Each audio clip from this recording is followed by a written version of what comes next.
Hi, my name is Evelyn Jackson and my team and I are investigating the change in the student experience and the culture that surrounds university.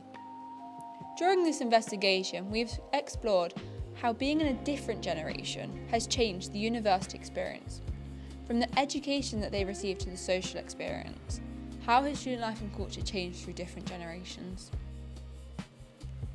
With the concept of university being around for thousands of years, so is the idea of student life and culture. As the world has evolved, so is the way the student experiences university. From changes in education to the way they live, every generation is different. This is a concept me and my team wanted to discover further. In order to do this, we spoke to a current university student attending the University of Gloucestershire and a past university student from the University of Nottingham. What made you choose university and what other options did you consider? It really felt like the right thing to do for me. I'd really enjoyed my education up to the point of going to university. So for me, the options were to either to go or not go. So for me, it would have been a huge missed opportunity not to go, and I wanted to see how far I could take this subject. For me, I didn't really consider any other options, as uni is what I always wanted to do, but I chose it because I wanted to study a specific topic.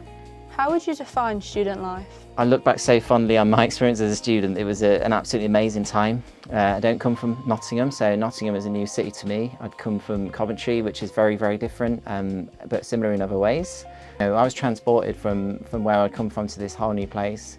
I look back with such fond memories, mostly about my social life, but also about my education.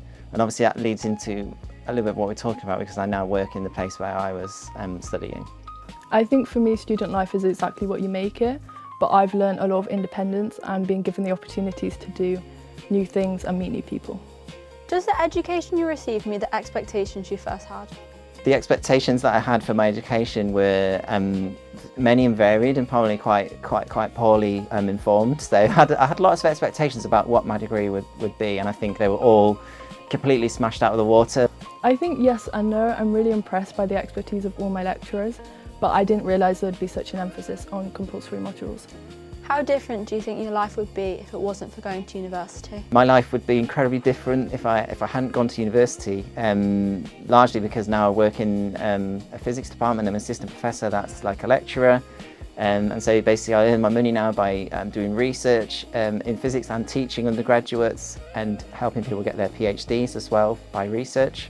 And so in a way I live a kind of groundhog life as well, because I meet the new version of myself every year coming through the doors of university. So I wouldn't give it up for anything, but it is a difficult job. I don't think it'd be too much different, but I've gained valuable skill in having a good work-life balance through uni.